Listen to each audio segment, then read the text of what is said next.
this house seemed somehow large and small at once.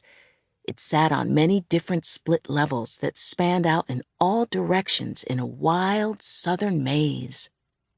A long driveway traversed the length of the yard, cut in half by a folding wooden barn gate.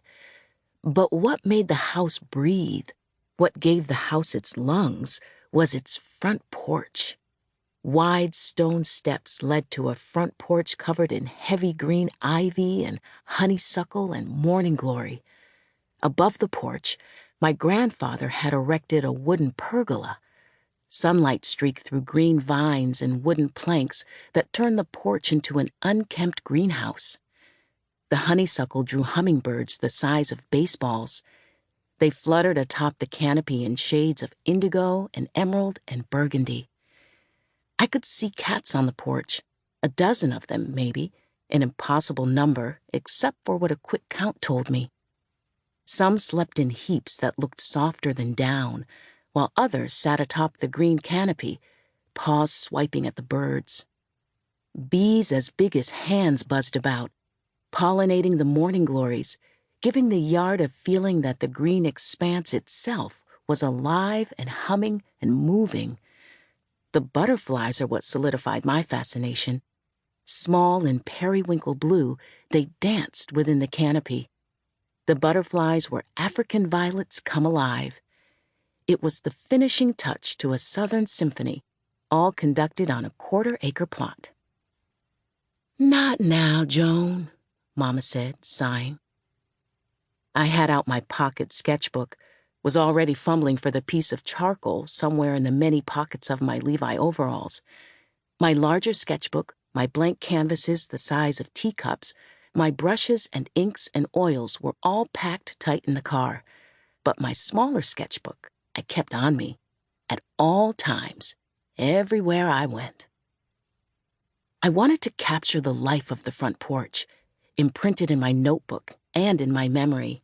A quick landscape. Should have only taken a few minutes, but Mama was right. We were all dog-tired. Even Wolf, who had slept most of the journey. Maya's face was drained of its usual spark, and as I slipped my sketchbook into my back pocket, slightly defeated, her hand felt hot and limp as I took it in my own. Maya, Mama, and I walked up the wide stone front steps hand in hand. My memories of staying here felt vague and far away. I'd been only 3 years old, and it felt like a lifetime ago. But now I remembered sitting on the porch and pouring milk for the cats. I remembered Mama cautioning me not to spill, though I usually did anyway. Her laughter, too, the sound of it like the seashell chimes coming from inside the house while I played with the cats, echoed in my mind from years ago. And the door, I remembered that. It was a massive beast.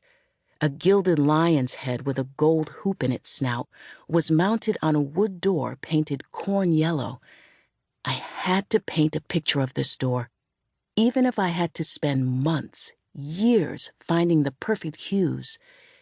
It was as magnificent as it was terrifying. By knocking, by opening the door, I knew we'd be letting out a whole host of ghosts. Mama raised her arm, grabbed the lion's hoop, and knocked 3 times. A calico kitten wove in and out of Maya's legs in a zigzag, mewing softly. Maya let go of my hand in order to stroke the kitten's mane, cooed to her gently. We'd left Wolf in the car. Mama explained she'd have to be let in through the backyard, so she wouldn't be tempted to attack all the roaming wildlife in the front. She was in the passenger seat with the window down. She wouldn't jump out. She was too big for that. More mammoth than dog. And even though she was friendlier than a church mouse to all dogs, she mistrusted all humans, not family. The curl of her lip and the baring of teeth were enough to send most grown men running to the other side of the street. As a baby, Maya called her Horse instead of Wolf. Wolf would carry her, Maya tugging at her ears like reins, and Wolf never minding. Maya's chubby toddler legs all akimbo in Wolf's thick mane.